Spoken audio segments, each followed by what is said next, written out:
In the summer of 1518, in the city of Strasbourg, a woman named Frau Trophäa walked into the street and started dancing. She didn't stop, not after an hour, not after a day, not after a week. She danced without food, without water, without rest. Her feet bled through her shoes, and still she danced. In days, others joined her, then dozens.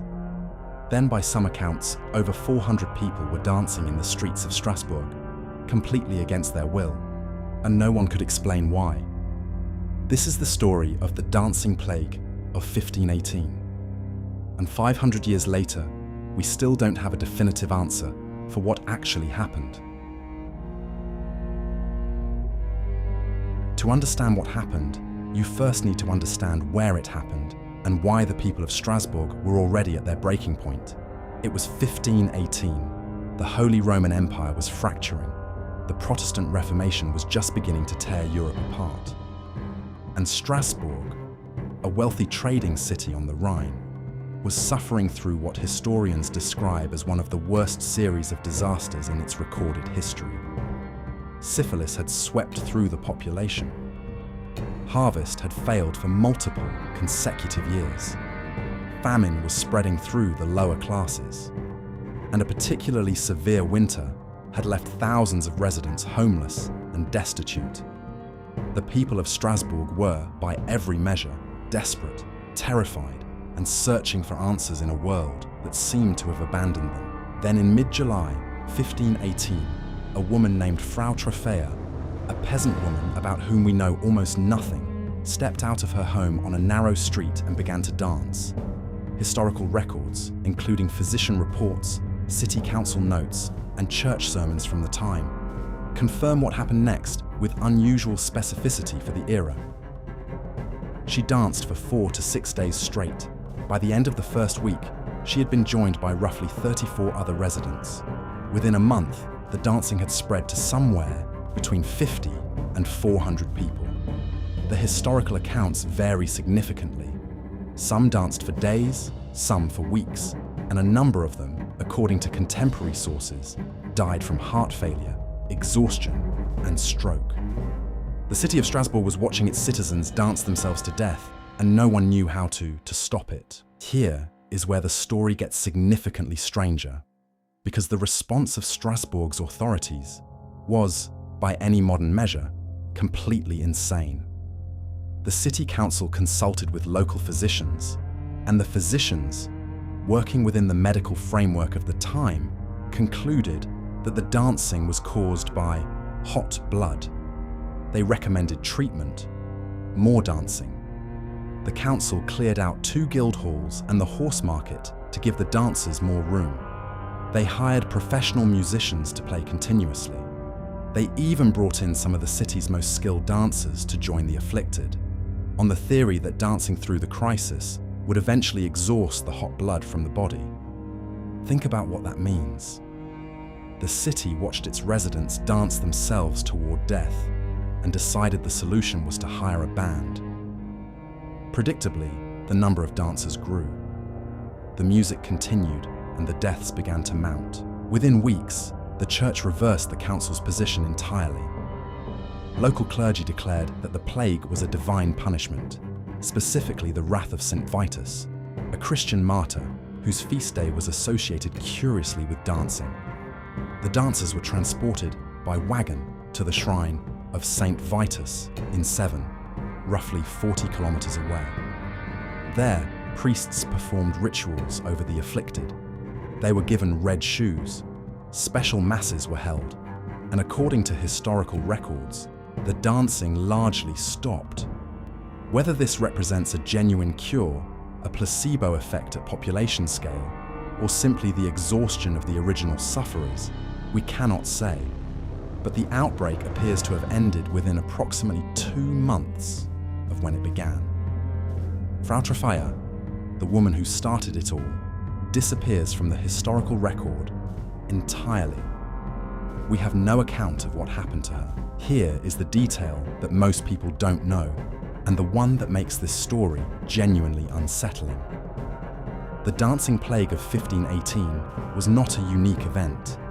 It was the largest and most thoroughly documented instance of what historians call a dancing mania. But the historical record contains at least 10 other outbreaks, stretching back to at least 1021 across Germany, the Netherlands, Italy, and France. In 1374, a mass dancing outbreak swept through multiple cities simultaneously along the Rhine Valley with thousands of participants. In 1237, a group of children in Erfurt were reportedly compelled to dance continuously for miles through the countryside. In 1278, 200 people danced on a bridge over the River Meuse until it collapsed beneath them. Whatever was happening in 1518 had been happening on and off for centuries, and no one had been able to stop it. 5 centuries of scholarship have produced 3 serious theories for what happened in Strasbourg. The first, and the one most accepted by modern historians, is mass psychogenic illness. The argument, advanced most comprehensively by historian John Waller in his 2009 study of the outbreak, goes like this. The population of Strasbourg in 1518 was under extreme psychological stress, the famine, the disease, the religious upheaval. In communities under this level of chronic terror, the human mind is capable of producing involuntary physical symptoms at a population level. The dancing was, in this framework, a collective breakdown. There is precedent for this. Modern medical literature documents dozens of cases of mass psychogenic illness, from the laughing epidemic in Tanzania in 1962 to the Halifax slasher panic in England in 1938, to documented cases in modern schools and factories where symptoms spread from person to person with no physical cause. The human mind, under sufficient pressure, can make the body do extraordinary things. And in 1518, the minds of Strasbourg were under pressure that most of us cannot imagine. The second theory involves something considerably more disturbing and considerably more physical. Ergot is a fungus that grows on rye and other grains during periods of cold, wet weather, precisely the conditions that existed in the Rhine Valley in the years preceding 1518. When consumed, ergot contains compounds chemically related to LSD. Its effects include convulsions, muscle spasms, hallucinations, and, critically, involuntary rhythmic movements that can resemble dancing. Ergot poisoning, known historically as St. Anthony's fire, has been proposed as an explanation for other historical mass hysteria events, including, controversially, the Salem witch trials. The theory holds that contaminated grain supplies triggered neurological episodes across the afflicted population simultaneously. The argument against it: ergotism typically also produces gangrene and extreme pain, symptoms conspicuously absent from the 1518 accounts. And ergot poisoning doesn't explain why the dancing was specifically social, why people danced together in public rather than convulsing alone. The third theory is the one historians are most reluctant to engage with, because it requires taking the belief system of medieval Strasbourg seriously on its own terms. Saint Vitus was a 3rd century martyr who, according to legend, was thrown into a cauldron of boiling oil and survived by dancing. His feast day, June 15th, fell just weeks before the outbreak began. In Alsatian folk religion, Saint Vitus was simultaneously a healer and a bringer of dancing curses upon those who sinned against him. Some researchers, including historian Ramsay MacMullen, have argued that the dancing wasn't entirely involuntary, that at least some participants entered a deliberate religious trance state, a form of ecstatic worship that provided psychological relief from unbearable conditions, that the plague was, in part, a coping mechanism that the terrified population of Strasbourg invented for itself, and that the religious authorities, by taking it seriously and providing the pilgrimage to Saverne, inadvertently provided the resolution the community needed. In this reading, the dancing was not a disease, it was a prayer, the most desperate kind made with the whole body, because words had already failed. We don't know what happened in Strasbourg in the summer of 1518. We may never know. But there is something about this story that I find genuinely difficult to let go of. Not the ergot, not the psychogenic theory, not even the religious dimension. It's this.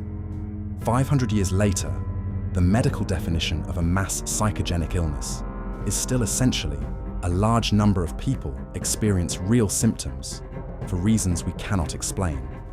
We've given it a clinical name. We've filed it in medical journals. But we haven't answered the underlying question, which is, what does it mean that human beings, under sufficient pressure, can lose voluntary control of their own bodies? That the line between what the mind does to the body and what the body does on its own is far thinner than we like to believe. The people of Strasbourg weren't weak. They weren't irrational. They were terrified, starving, and desperate. And something happened to them that we, with 5 centuries of medical science, still cannot fully account for. The archive is full of stories like this one.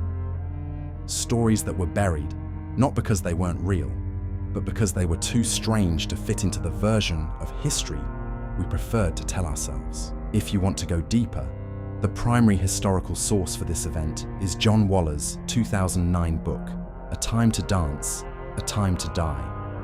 It's one of the most meticulously researched accounts of the outbreak that exists. I'll leave a link in the description.